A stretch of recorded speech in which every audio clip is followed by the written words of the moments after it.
Marcus Brennan stared at the faded document spread across the scarred wooden desk, unable to believe the words written in careful script across the bottom line. $2 for a 150-acre spread in the Colorado Territory, complete with cattle pens, a substantial barn, and a main house that had seen better days, but still stood solid against the relentless mountain winds. The land agent, a nervous man named Silas Webb, who seemed to jump at every creak of the old building, kept wiping sweat from his brow, despite the cool morning air that drifted through the territorial office's single window. The office itself reflected the rough frontier nature of territorial government. Mismatched furniture, papers stacked in precarious piles, and the lingering smell of tobacco smoke and unwashed humanity that seemed to permeate every public building in Denver. Webb's desk was covered with ink stains and knife marks, evidence of countless transactions involving men who preferred to make their mark with blade rather than pen. Outside the window, the bustling sounds of Denver's main street provided a constant backdrop of wagon wheels, horse hooves, and the occasional curse from teamsters navigating the muddy thoroughfare. The territorial capital was growing rapidly as silver strikes in the surrounding mountains drew fortune seekers from across the nation, but it retained the raw, unfinished character of a settlement that might disappear as quickly as it had appeared. "You're certain about this price?" Marcus asked for the third time, studying the deed that lay between them on the scarred wooden desk. His calloused fingers traced the property lines marked in faded ink, noting the careful notations and official territorial seal. Webb nodded quickly, his Adam's apple bobbing like a cork in rough water. "Property's been sitting empty for near 2 years now. Owner back east just wants it off his books. Says he'll take whatever he can get rather than keep paying the territorial taxes on land he'll never see again." Marcus had been working the mines outside Denver for 6 years, saving every spare penny and living in a boarding house that smelled of boiled cabbage and broken dreams. His small room contained nothing but a narrow bed, a washstand, and a wooden chest that held everything he owned in the world. This was his chance to own something real, something that couldn't be taken away by a mine collapse or a drop in silver prices. He'd dreamed of this moment for years, imagining the day when he could walk on his own land and know that every step was taking him across property that belonged to him. The other miners laughed at his careful saving, spending their wages on whiskey and gambling. But Marcus had learned the hard way that security came from owning something permanent. "Any problems with the title?" Marcus asked, examining the legal language that transferred ownership from the estate of someone named Henderson to himself. "Clean as mountain snow," Webb assured him, though his nervous manner suggested there might be complications he wasn't mentioning. The Henderson family decided to return to civilization back east, left everything behind rather than try to transport it. Marcus counted out $2 silver from the leather pouch he'd carried to the land office. Each coin represented months of back-breaking work in the mines, countless hours of breathing dust and risking cave-ins for wages that barely covered his basic needs. But now those coins were buying him a future. The metallic click as he placed them on the desk was the most satisfying sound he'd ever heard. "I'll take it." Webb completed the paperwork with surprising speed, as if he were eager to complete the transaction before Marcus changed his mind. Within an hour, Marcus walked out of the territorial office with a deed in his pocket and directions to property he'd never seen. The ride to his new ranch took most of the day, winding through sagebrush and rocky terrain that gradually gave way to grassland as he approached the foothills. His horse, a sturdy bay mare named Rosie that he'd bought from a miner heading back east, picked her way carefully along trails that showed little recent use. The landscape changed as they climbed higher, with scattered pine trees giving way to stands of aspen whose golden leaves rustled in the mountain breeze. A creek paralleled the trail for several miles, its clear water tumbling over smooth stones worn by countless seasons of snowmelt and summer rain. Marcus found himself studying every detail of the country he was passing through, trying to gauge its potential for supporting cattle or growing hay. The grass looked good despite the advancing season, and there were natural shelters where livestock could weather the harsh mountain winters. The autumn sun was hanging low by the time he crested the final ridge and saw his ranch spread out below him like a promise kept. The view took his breath away, A natural valley carved between rolling hills, with a substantial creek running through its center and enough flat ground to support significant agricultural activities. The main house was larger than he'd expected, built from local timber and stone with a wide porch that wrapped around two sides. Smoke should have been rising from the chimney in the cool evening air, but the place looked entirely abandoned. The barn was substantial, built to withstand mountain weather, though its roof showed signs of needing repair where winter snows had taken their toll. Cattle pens constructed from split rails extended from the barn, designed to hold significant herds during branding or winter feeding.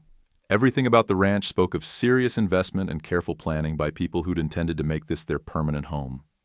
Marcus guided Rosie down the slope, noting details that would need attention in the coming months. Fence posts that needed replacement, rails that had come loose, areas where the creek had shifted its course and might threaten buildings if not addressed. But these were the kind of problems he'd expected, the normal maintenance required of any working ranch. What he hadn't expected was to find evidence that someone had been caring for the property recently. As he approached the main house, Marcus began to notice details that didn't match Webb's description of a property abandoned for 2 years. The windows were remarkably clean for a building supposedly left empty, their glass clear enough to reflect the setting sun without the film of dust and grime that should have accumulated over multiple seasons. The porch had been swept recently, with no accumulation of leaves or debris that would naturally collect around an abandoned building during autumn. Garden plots beside the kitchen showed signs of recent cultivation, with the withered remains of summer vegetables still visible in neat rows that spoke of careful tending.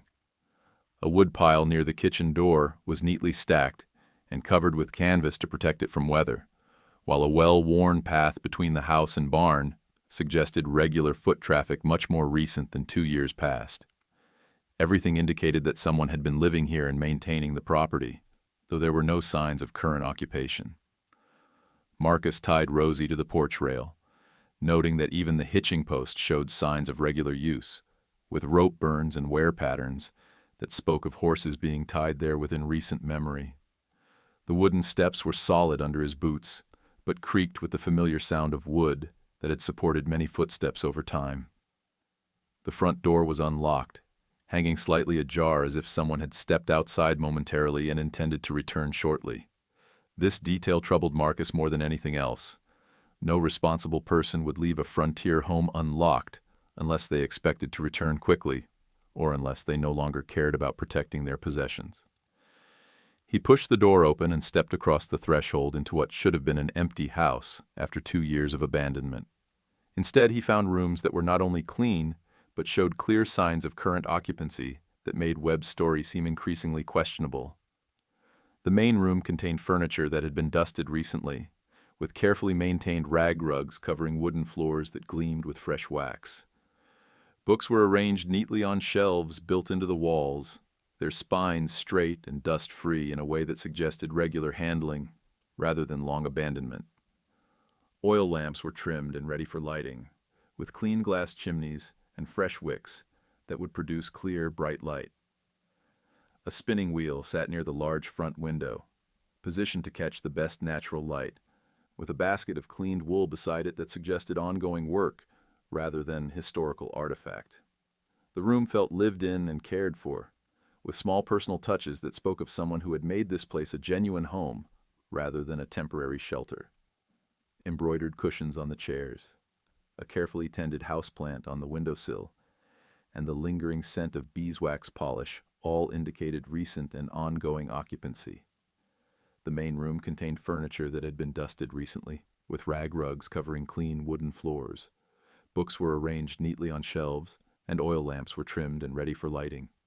A spinning wheel sat near the window, with a basket of wool beside it that suggested ongoing use rather than abandonment. The first thing he noticed was how clean everything looked. Dust should have covered every surface after 2 years of abandonment, but the floors were swept and the windows were clear enough to let in the fading daylight. A faint smell of wood smoke hung in the air, and when he looked toward the stone fireplace, he saw fresh ashes in the grate, alongside split kindling ready for the evening fire. Someone had been living here. Recently. A soft cough from the kitchen made him freeze. Marcus's hand moved instinctively to the Colt revolver on his hip, a habit learned during too many nights in mining camps. where disagreements were settled with lead rather than words. He'd seen good men killed over card games and claim disputes, and survival in the territory required constant vigilance. He moved carefully toward the sound, his boots quiet on the wooden floor despite their considerable weight. The kitchen was larger than the main room, with a cast-iron stove that still held warmth from recent use, and shelves lined with preserved foods that suggested someone had been preparing for winter. She was standing at the kitchen window with her back to him, a young woman in a worn blue dress that had been mended in several places but was still clean and properly fitted. Her auburn hair was braided down her back in the practical style of someone who worked with her hands, and she held herself with the kind of straight-backed posture that spoke of good breeding fallen on hard times. "I know you're there," she said, without turning around, her voice carrying a slight accent he couldn't quite place, but that sounded educated, despite its weariness. "I heard your horse coming down the ridge 20 minutes ago." Marcus kept his hand near his weapon but didn't draw it. Something about her manner suggested wariness rather than hostility, and he'd learned to read such distinctions carefully during his years in the mining camps. "This is my property now," he said carefully, keeping his voice steady and non-threatening. "I bought it legal and proper from Silas Webb this morning. Got the deed right here in my pocket." The woman turned to face him, and Marcus was struck by her unusual green eyes and the determined set of her jaw. She was younger than he'd first thought, maybe 25, with the kind of beauty that wasn't immediately obvious but grew on a man the longer he looked. There was intelligence in her gaze, and something else, a wariness that spoke of recent troubles. "I'm Elena Vasquez," she said, extending her hand in a gesture that was both polite and defiant. "I've been caring for this place since the Henderson family left for Denver 2 years ago. Someone had to keep the roof from caving in and the well from fouling." Marcus studied her face, looking for deception, but finding only a quiet strength that reminded him of his sister back in Missouri. Sarah had possessed the same combination of determination and vulnerability, the same way of facing difficult situations with her chin raised despite her fears. "The land agent didn't mention anyone living here," he said, accepting her handshake and finding her grip firm and calloused from honest work. Elena's mouth quirked into a bitter smile that didn't reach her eyes. "Silas Webb doesn't know everything that happens in this territory.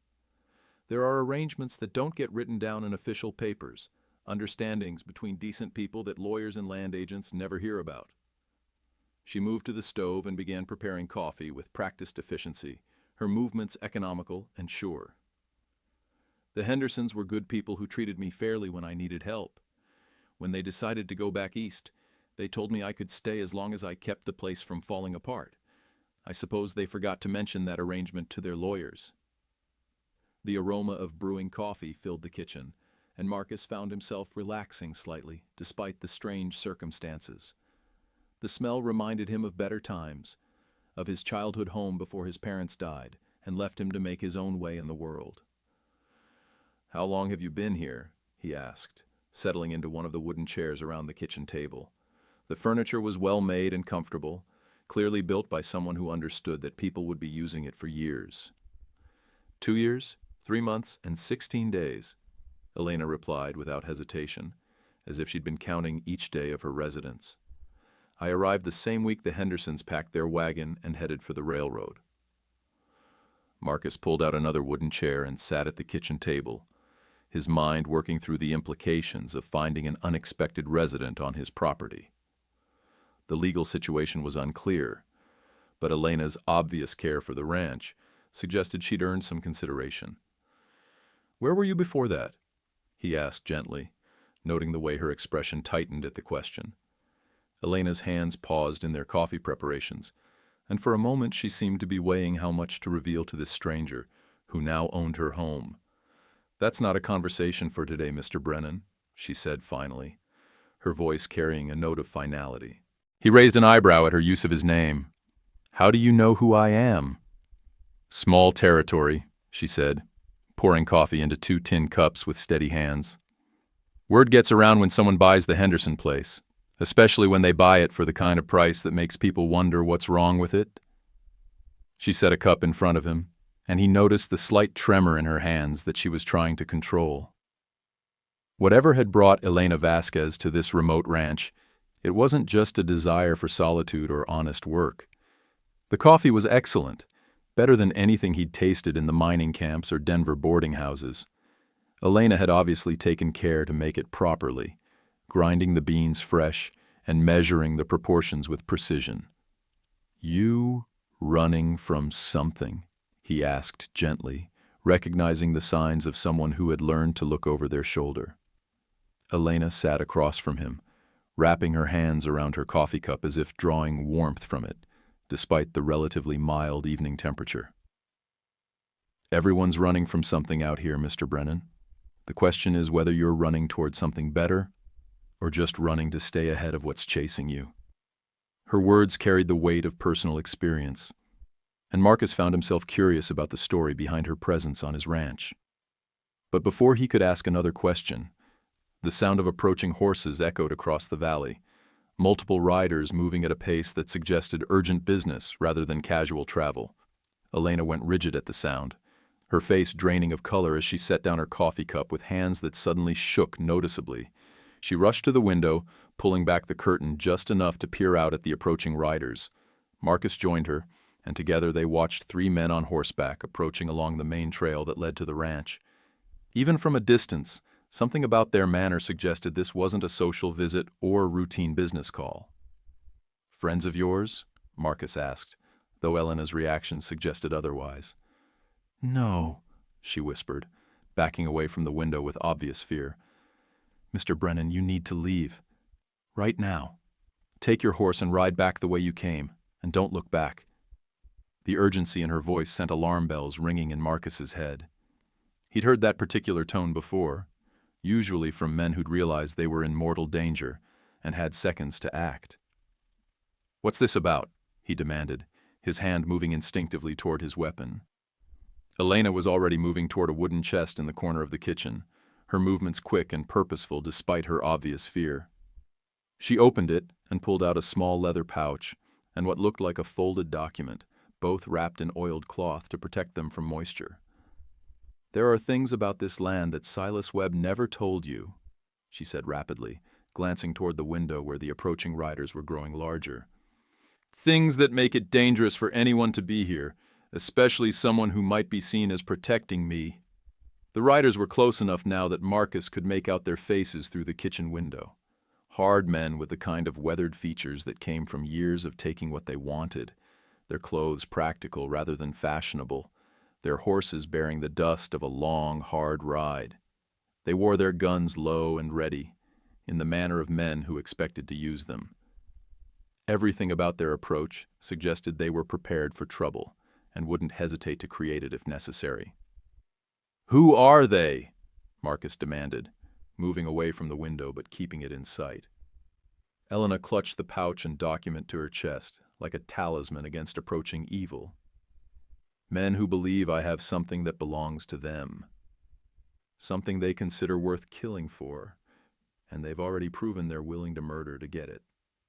The lead rider raised his hand, signaling the others to stop about 30 yards from the house. Even from that distance, Marcus could see the man's pale eyes scanning the property with the calculating gaze of a predator sizing up its prey. This wasn't casual intimidation. These men had come here with a specific purpose. "Elena Vasquez," the man called out, his voice carrying clearly across the yard with the authority of someone accustomed to being obeyed. "We know you're in there, darling. Time to settle this like civilized people before anyone gets hurt unnecessarily." Elena moved away from the window, her breathing quick and shallow as she fought to control her obvious panic.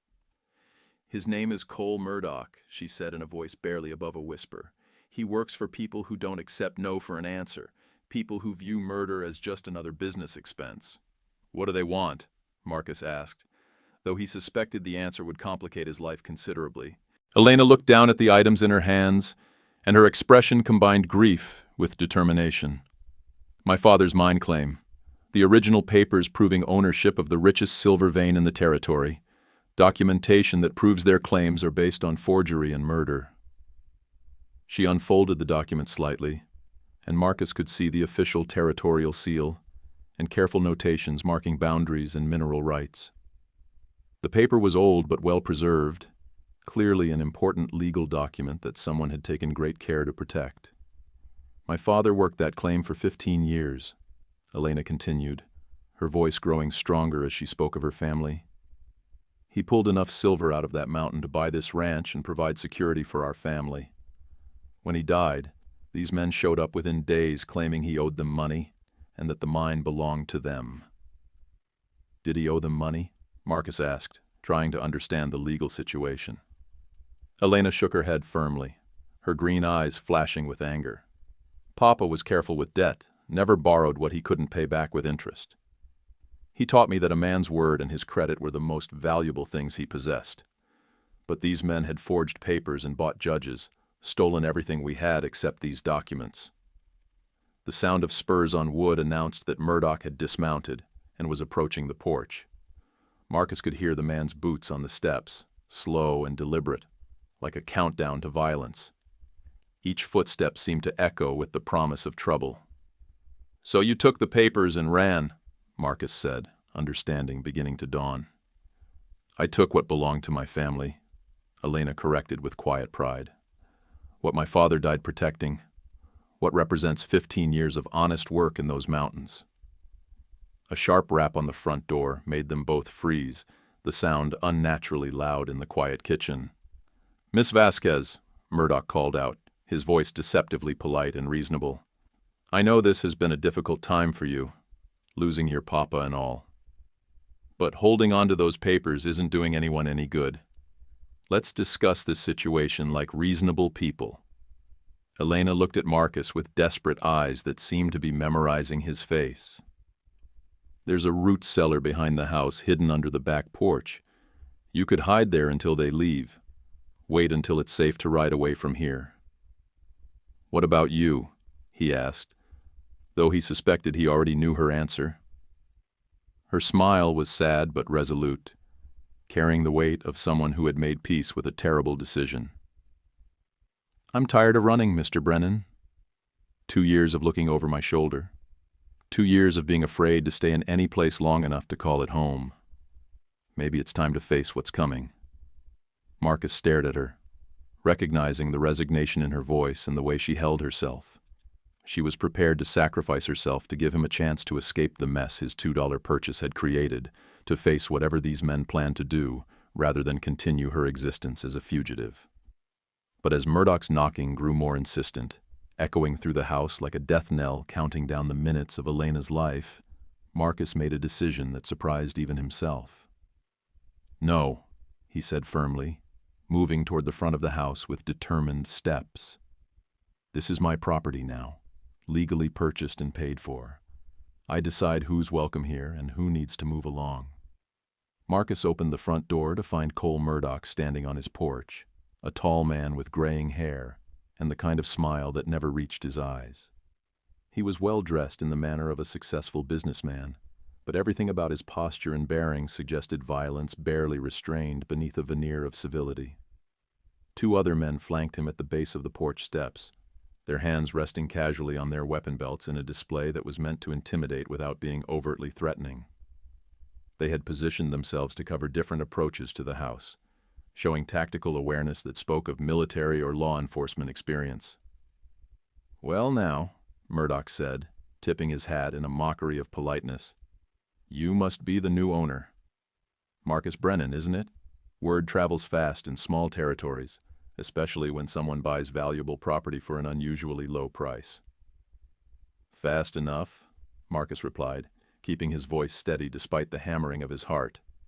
"What can I do for you, gentlemen?" Murdoch's smile widened, though his pale eyes remained cold and calculating. "Direct and to the point.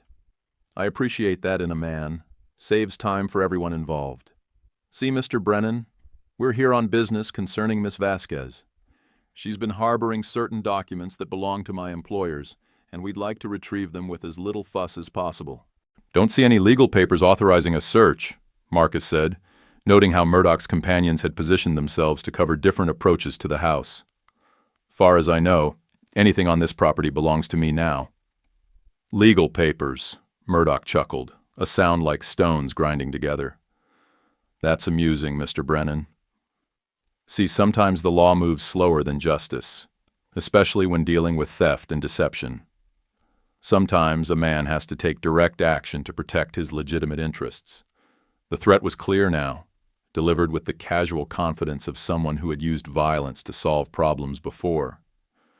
Murdoch was suggesting that Marcus himself might be complicit in whatever theft they were pursuing, creating a justification for whatever action they planned to take. "What kind of theft are we talking about?" Marcus asked, playing for time while trying to assess his options. Murdoch gestured broadly toward the surrounding landscape, as if he owned everything visible. "Miss Vasquez's father, God rest his soul, had certain financial obligations to my employers before his untimely death. When those obligations couldn't be met through normal channels, ownership of his mining claim reverted to them according to the terms of their agreement." He paused, studying Marcus's face for any reaction. Unfortunately, the lady has been reluctant to accept this legal reality and has been harboring documents that would help finalize the transfer of ownership. Marcus studied Murdoch's face, noting the careful way he chose his words. Everything about the man's story sounded reasonable on the surface, couched in the language of legitimate business and legal procedures. But there was something in his pale eyes that spoke of violence barely held in check, of a man who viewed other people as obstacles to be removed. "These employers of yours," Marcus said carefully, "they have names?" Murdoch's expression grew slightly less friendly at the question. "They do indeed. The Carmichael Mining Consortium. Perhaps you've heard of them during your time working the claims outside Denver?" Marcus had indeed heard of the Carmichaels, and the knowledge sent a chill down his spine. Everyone in the territory knew about their business practices, which tended toward the ruthless end of the spectrum.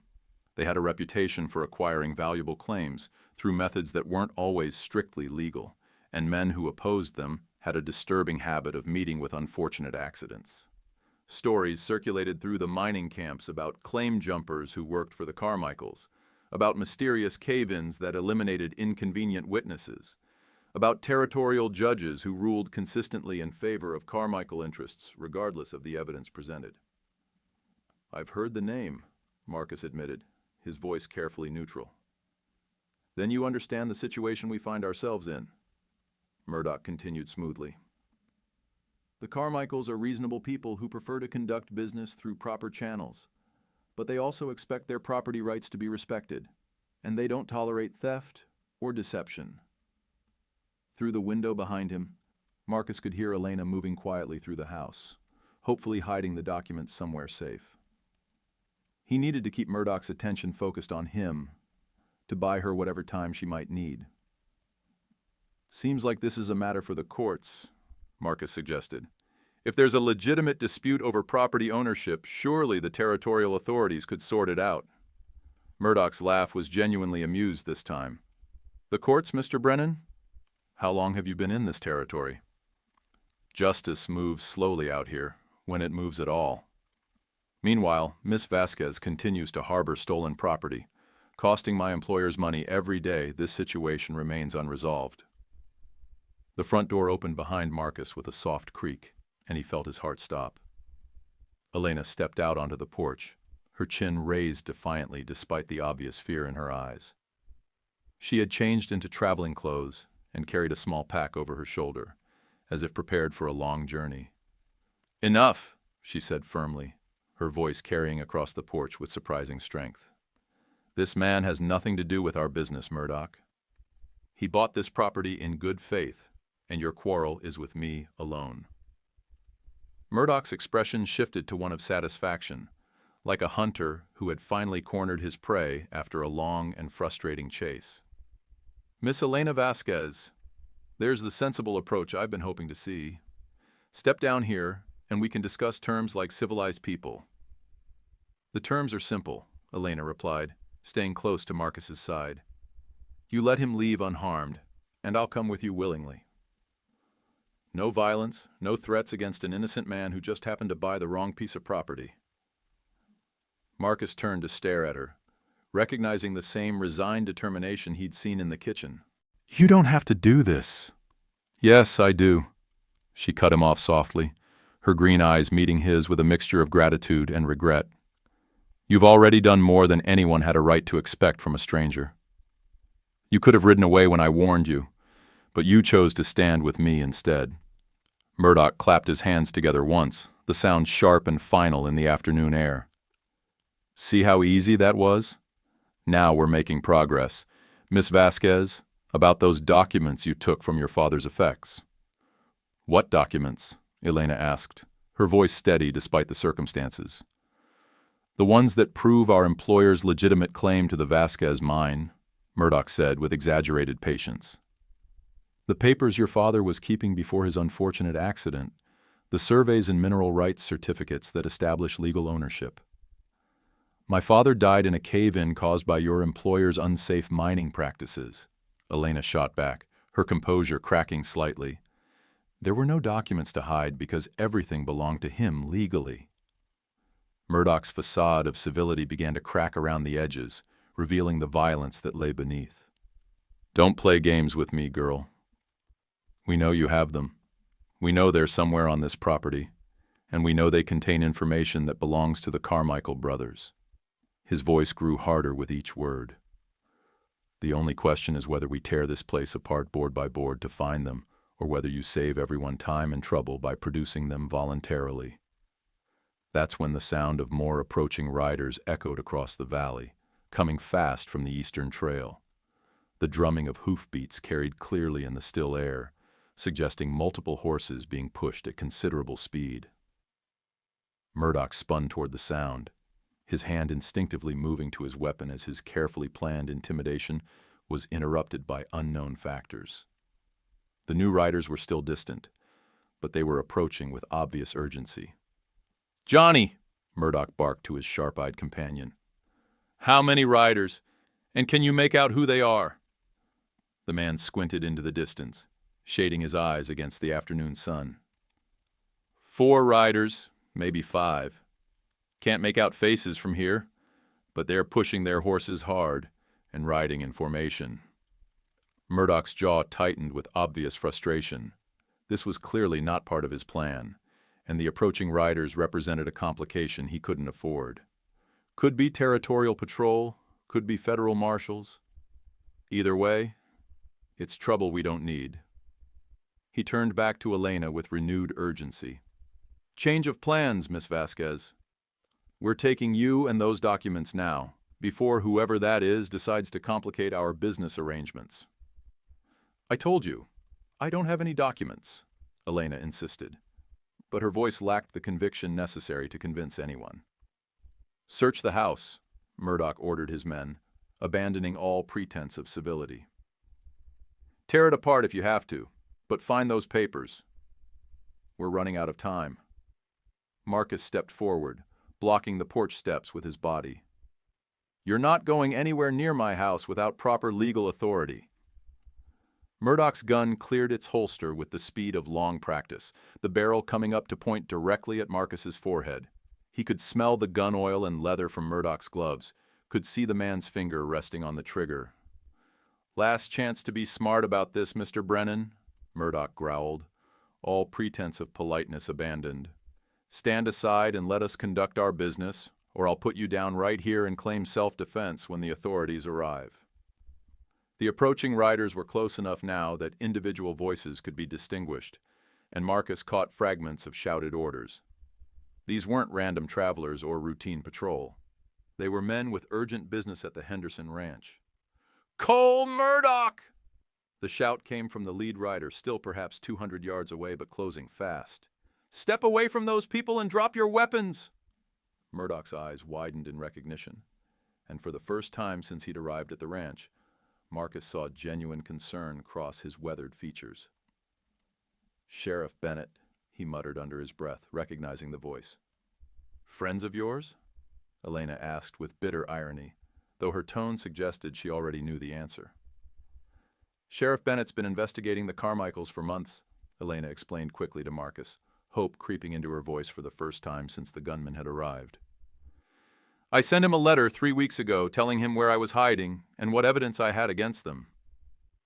The sheriff and his deputies thundered closer, their horses lathered with sweat from what had obviously been a hard ride across difficult terrain. Sheriff Bennett was exactly the kind of man Marcus would want on his side in trouble. Lean and weathered, with gray whiskers and the kind of competent bearing that spoke of years dealing with dangerous situations. His deputies spread out in a practiced formation as they approached, cutting off potential escape routes while maintaining clear fields of fire. These weren't amateur lawmen. They moved with the coordination of professionals who had worked together for years. "Drop your weapons and step away from those people," Bennett called out again as his group completed their encirclement of the ranch house. "Nobody needs to die today, but that choice is entirely up to you." Murdoch kept his gun pressed firmly against Marcus's forehead while addressing the approaching lawman. "Sheriff Bennett, this is a private business matter that doesn't concern territorial law enforcement. We're here to recover stolen property from Miss Vasquez, acting on behalf of legitimate business interests." "Justice?" Bennett laughed harshly, his voice carrying clearly across the intervening distance. "Is that what you call hunting down an innocent woman across 3 territories? Is that what you call the murder of Thomas Vasquez?" The direct accusation of murder hung in the air like gun smoke from a discharged weapon. Even Murdoch's companions seemed surprised by the bluntness of the charge, exchanging glances that suggested this wasn't what they'd signed up for.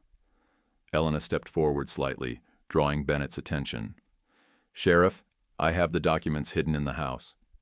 Everything my father recorded about the mine, including surveys that prove the Carmichael brothers forged their ownership papers and mineral rights certificates.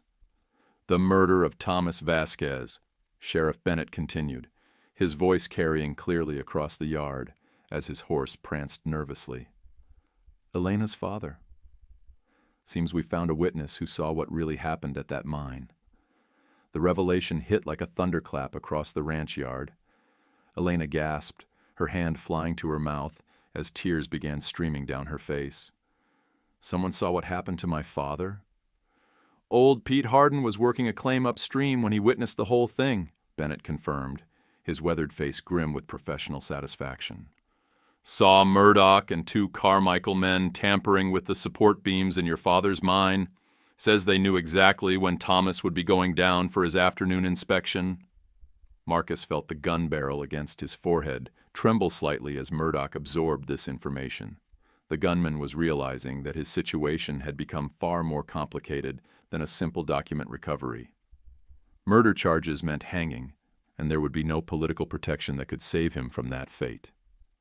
"That drunk's testimony won't hold up in any territorial court," Murdoch said desperately, but his voice lacked its earlier confidence. "Pete Harden's been telling stories for whiskey money for years." "Maybe not by itself," Bennett agreed calmly.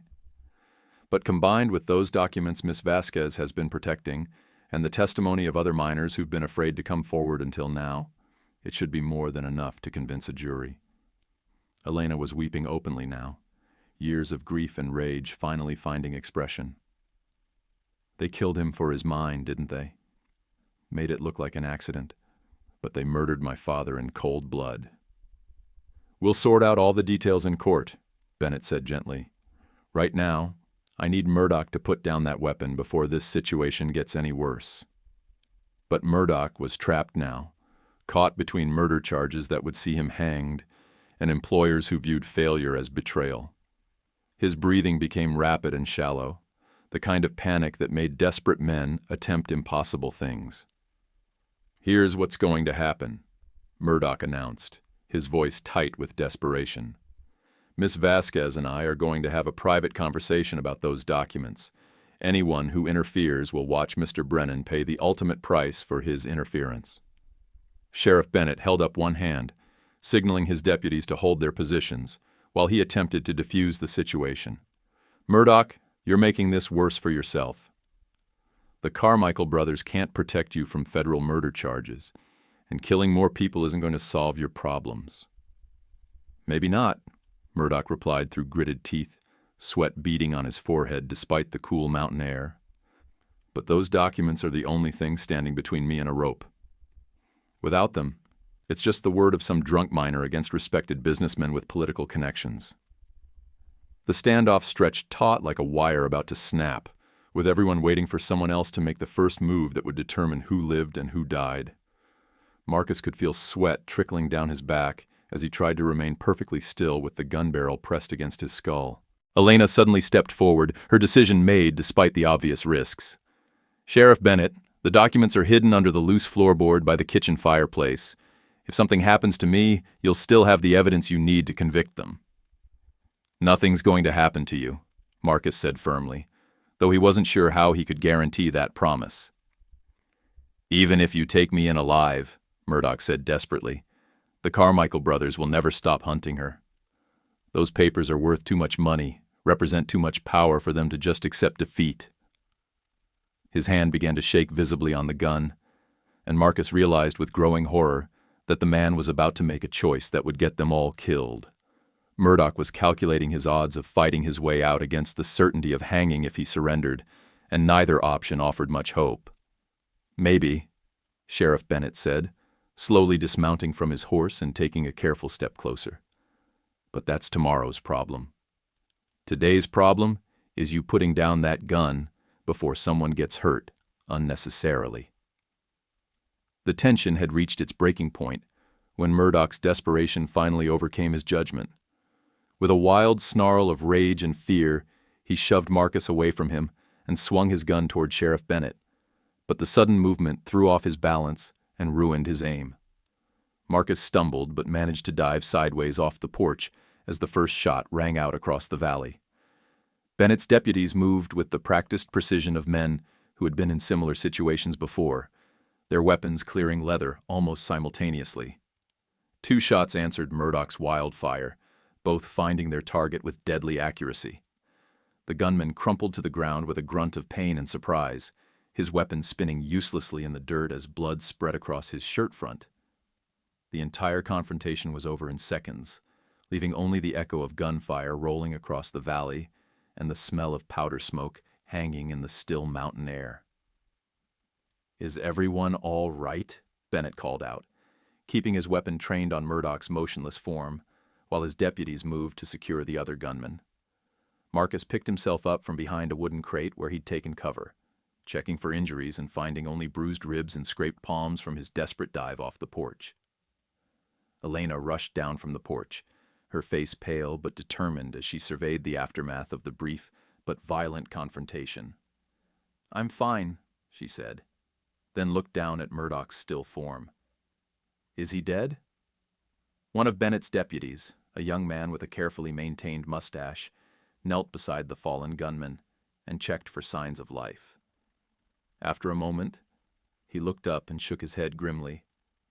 "Caught him square in the chest, Sheriff." "He's gone."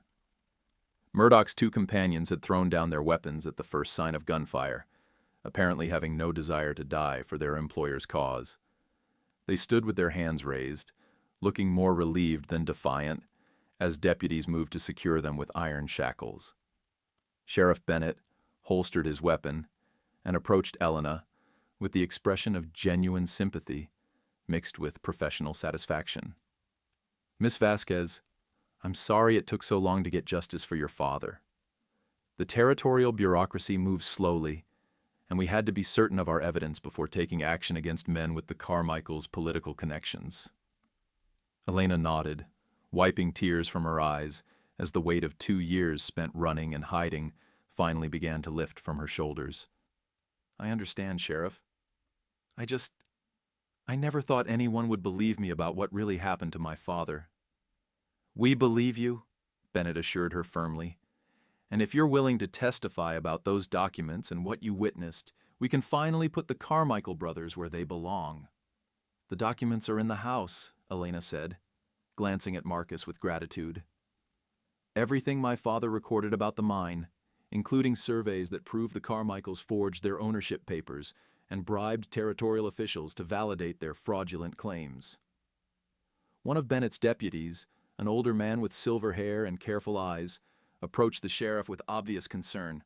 "Sheriff, we should move quickly to secure those papers. If the Carmichaels get word of what happened here, they might try to destroy other evidence or eliminate additional witnesses." Bennett nodded grimly. "My thoughts exactly, Tom. We'll escort Miss Vasquez and the documents back to Denver. where federal authorities can take over the investigation. This has grown beyond territorial jurisdiction. Marcus found himself studying Elena's face as she spoke with the sheriff, noting the mixture of relief and exhaustion that came with the end of her long ordeal. She had lived with constant fear for over 2 years, never knowing when Murdoch or his associates might catch up with her. "What happens now?" Marcus asked, joining the conversation. Bennett turned to him with professional interest. "Now we clean up this mess and start building a case that will hold up in federal court. The Carmichaels have been operating across territorial boundaries, which makes this a matter for the U.S. Marshal's office." He gestured toward Murdoch's body and his surviving companions. "These men will face charges as accessories to murder, and their testimony might help us identify other participants in the conspiracy. Men like the Carmichaels don't operate in isolation. They need local support from corrupt officials and hired guns." Elena moved closer to Marcus, her voice quiet but determined. "There's something else, Sheriff. Murdoch mentioned that the Carmichaels have been buying judges and politicians. My father kept records of bribes he witnessed, names of officials who ruled in their favor despite obvious evidence of fraud." This revelation clearly excited Bennett, who exchanged meaningful glances with his deputies. Those records could be the key to cleaning out the corruption that's been protecting the Carmichaels. "Where are they?" "Hidden with the mine documents," Elena replied. "My father was careful about documenting everything he saw. He said someday the truth would matter, and he wanted to make sure it could be proven." The next few hours passed in a blur of activity as Bennett's men secured the evidence and prepared for the journey back to Denver.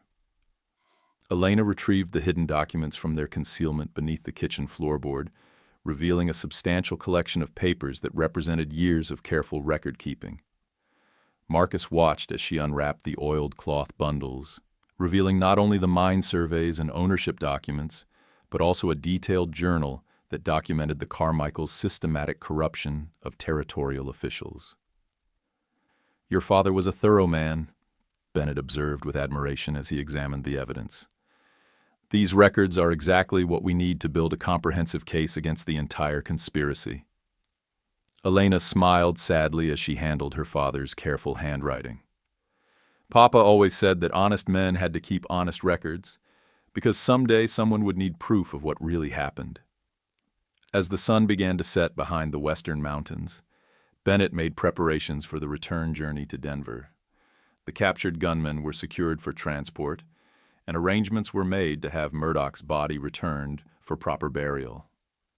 "Miss Vasquez," Bennett said formally, "I'll need you to come with us to provide testimony and help us understand these documents.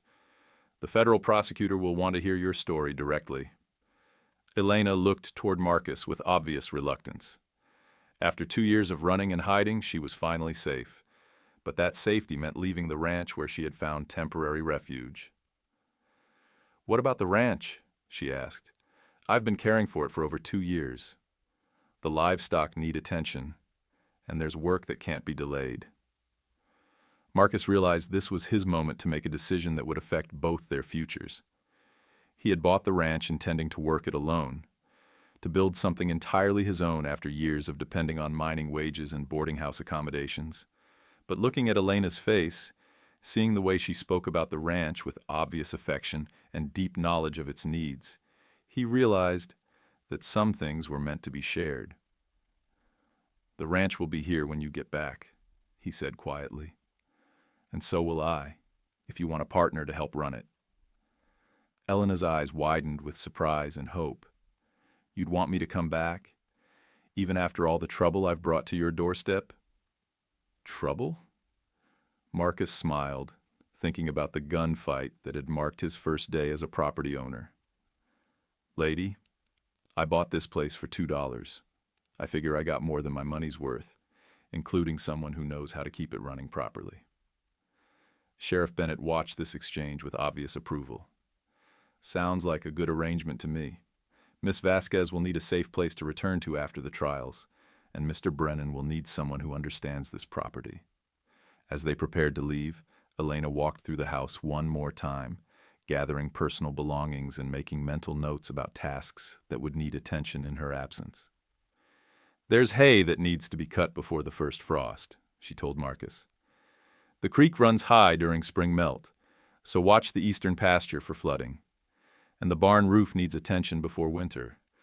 I've been patching it, but it really needs new shingles. Marcus found himself touched by her concern for practical details, even as she faced the prospect of testifying in federal court against dangerous criminals. I'll take care of it, he promised, all of it. Elena paused at the kitchen window, looking out over the valley that had been her home for over 2 years.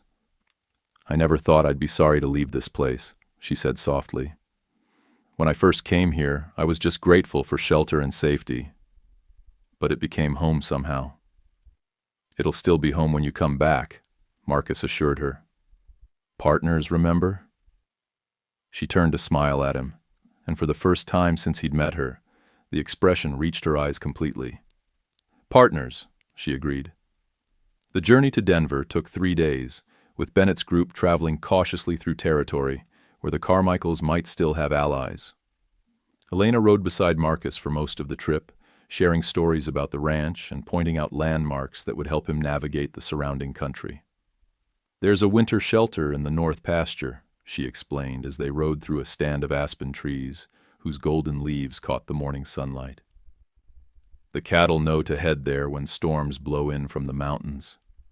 And watch the creek crossing near the big boulder. It gets treacherous when the water's high. Marcus absorbed every detail, recognizing that Elena was sharing knowledge that had taken her years to acquire. She understood the rhythm of the seasons, the behavior of the livestock, the maintenance requirements of buildings and equipment. How did you learn so much about ranching? He asked during a rest stop beside a mountain stream. Elena was quiet for a moment, staring at the fast-flowing water. My father taught me everything he could before he died. He said a person never knew what skills might be needed to survive, so it was better to learn everything possible. She picked up a smooth stone and skipped it across the water's surface. After the Carmichaels stole our mine, I had to learn the rest through necessity. The Hendersons were kind, but they were city people who didn't really understand ranch work. I learned by making mistakes and figuring out how to fix them. Must have been lonely, Marcus observed. Lonelier than I'd ever been in my life, Elena admitted. But also safer than anywhere else I could have gone. The Carmichaels were looking for me in towns and cities, not on isolated ranches where I could disappear into daily work. When they finally reached Denver, the bustle and noise of the territorial capital seemed overwhelming after days in the mountains. Elena stayed close to Marcus as they navigated the crowded streets, clearly uncomfortable with the exposure after years of careful hiding. The federal courthouse was an impressive stone building that spoke of governmental authority and the rule of law. Elena gripped Marcus's hand tightly as they climbed the steps, about to face the legal system that would determine whether justice would finally be served for her father's murder. You'll do fine, Marcus assured her. Just tell them the truth about what happened. What if they don't believe me? Elena asked. What if the Carmichaels' lawyers make me look like a liar or a thief? Then they'll have to explain away your father's documents and Pete Hardin's testimony, Marcus replied. And they'll have to explain why their men were so eager to kill people rather than resolve this through legal channels. The federal prosecutor, a stern-faced man named Harrison Walsh, reviewed Elena's testimony and her father's evidence with obvious satisfaction.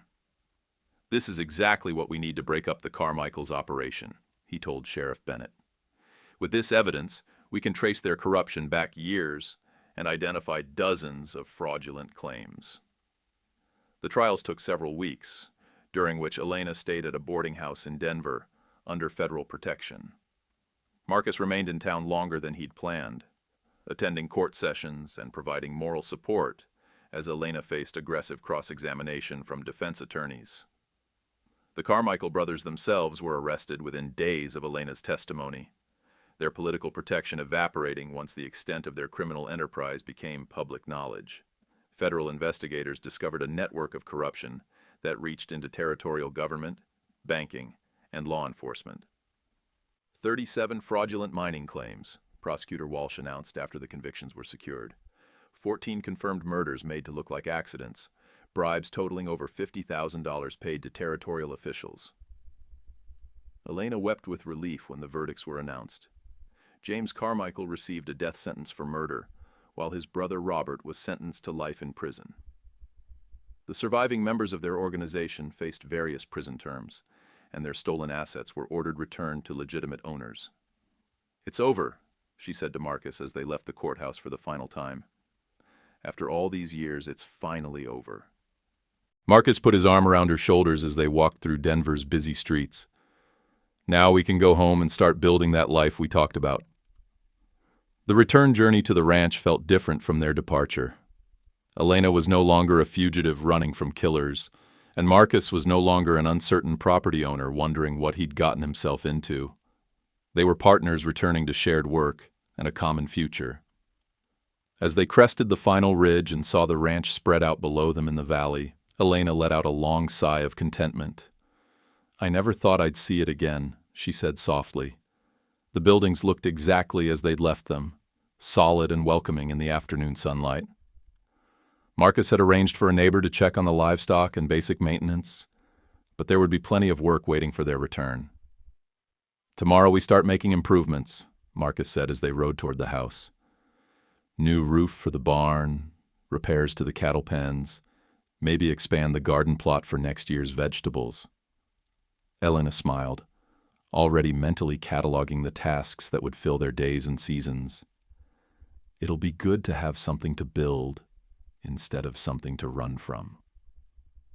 That evening, as they sat on the porch, watching the sun set behind the western mountains, Elena raised a question that had been on both their minds during the long legal proceedings.